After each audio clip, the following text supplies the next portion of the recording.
안녕하세요. 요셉이 형들에게 자기 정체를 밝힙니다. 오늘 본문은 창세기 45장 1절에서 15절입니다. 1절 요셉이 자기에게 시종을 드는 사람들이 있는 앞에서 더 이상 자신을 억제하지 못하고 소리쳤습니다. 모두 내 앞에서 물러가라. 그의 곁에 아무도 없게 되자 요셉은 자기 형들에게 자신이 누구인지를 밝혔습니다. 지금까지 절제하며 신중한 삶을 살아왔던 요셉에게 있어 더 이상 자신을 억제하지 못한다는 것은 요셉의 삶 전체에서 지금이 가장 극적인 순간이라는 것을 보여줍니다. 2절 그리고 너무나 큰 소리로 우는 바람에 이집트 사람들이 그 소리를 들었고 바로의 궁정에서도 그의 울음소리를 들었습니다. 이집트 사람들이란 요셉의 집에서 시종을 드는 하인들을 가리킵니다. 바로의 궁의 규모가 거대했을 것이므로 요셉이 아무리 큰 소리로 울었다고 하더라도 바로의 궁에 있던 사람들이 직접 요셉의 우는 소리를 들었을 수는 없습니다. 따라서 요셉의 집에서 듣고 있던 하인들이 요셉이 울었다는 소식을 바로의 궁 안에 있는 사람들에게 전했다는 뜻일 것입니다. 4절 요셉이 형제들에게 말했습니다. 제게 가까이 오십시오. 그들이 가까이 오자 요셉이 형제들에게 말했습니다. 제가 형님들이 이집트에 팔아버린 형님들의 동생 요셉입니다. 가까이 오다 하는 단어는 죄를 자복하고 하나님과의 관계 회복을 위해 하나님 앞에 나아가는 제사장들의 모습을 표현할 때도 사용됩니다. 요셉과 형제들 사이의 회복의 시작을 알리는 데 사용되고 있습니다. 가까이 오라고 말하고 가까이 가는 행동을 통해 결국 요셉의 형들이 그 마음속에 가지고 있던 죄의식이 해소되고 요셉과 형제들 사이의 관계가 온전히 회복되는 것입니다. 형들이 이집트에 자기를 팔았던 사건을 이야기하는 것은 형들의 죄악을 들추어내기 위해서가 아니라 형제들이 자신이 요셉이라는 사실을 쉽게 받아들이지 못했기 때문입니다. 5절 하지만 형님들이 저를 이곳에 팔았다고 해서 근심하거나 자책하지 마십시오. 이는 하나님께서 생명을 구하시려고 저를 형님들보다 먼저 여기로 보내신 것이기 때문입니다. 형들의 얼굴에서 근심하고 자책하는 것을 보았기 때문에 반복해서 말합니다. 먼저 보내셨다 하는 말은 언약사적으로 볼 때 상당히 중요합니다. 보내다 동사는 하나님의 말씀, 곧 구원이나 재앙에 관한 소식을 전하기 위해 사자를 보낼 때도 이 단어를 사용합니다. 70인역은 이 단어를 아포스텔로라고 번역했습니다. 예수께서 복음 전파를 위해 보내신 사도를 의미하는 아포스톨로스, 곧 보냄을 받은 자의 어원이 됩니다. 따라서 먼저 여기로 보내신 것이라는 말은 사도로서 사명을 받고 먼저 보내심을 받았다는 뜻입니다. 실제로 요셉을 이집트로 판 자들은 형들이었으나 본문의 주어는 하나님으로 나옵니다.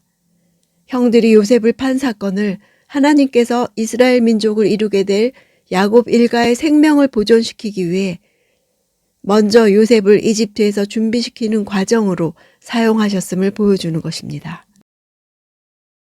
7절 그러나 이 땅에서 형님들의 자손들을 보존하시고 큰 구원을 베푸셔서 형님들의 목숨을 살리시려고 하나님께서 미리 저를 보내신 것입니다.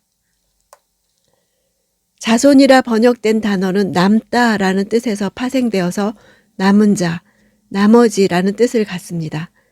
따라서 자손보다는 남은 자라고 번역해야 합니다.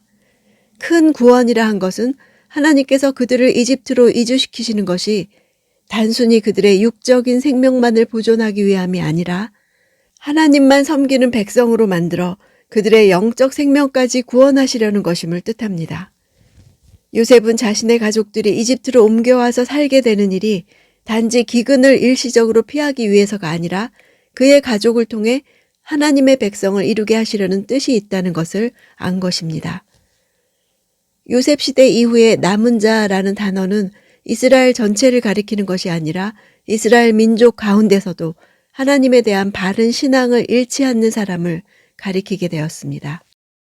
또한 종말론적 관점에서는 하나님의 심판에서 제외되고 구원의 축복을 누릴 모든 사람들을 가리킵니다.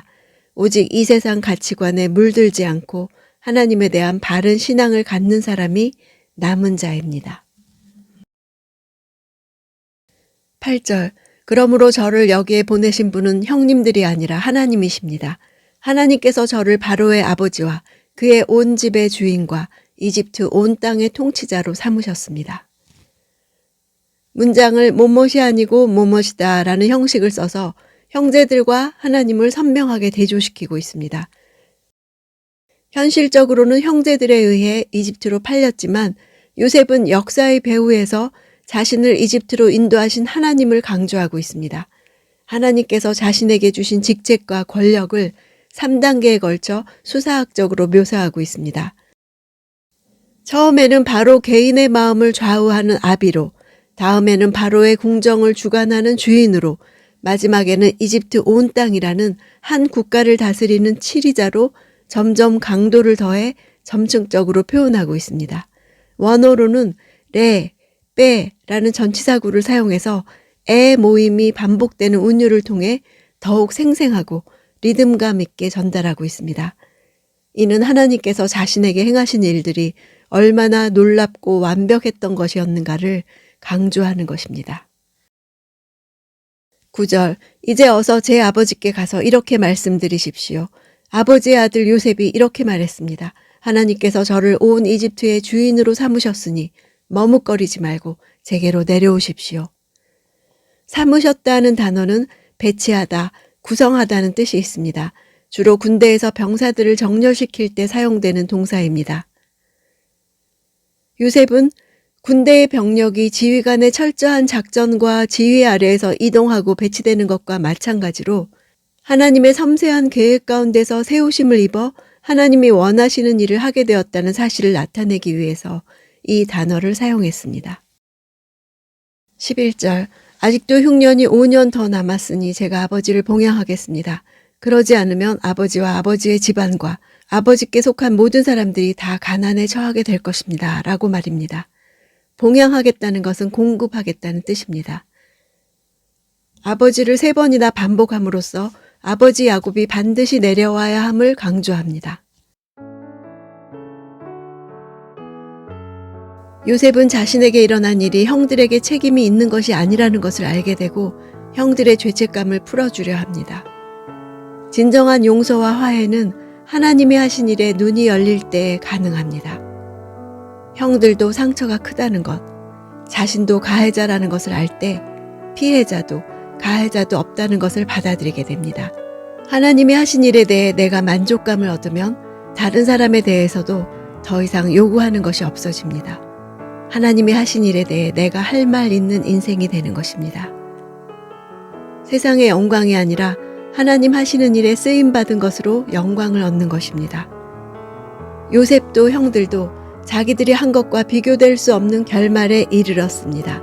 내 자격으로 이룬 것이 아니라 하나님의 계획과 하나님의 이끄심이 이루셨습니다. 내 삶에서도 그렇게 하나님이 이루실 것입니다.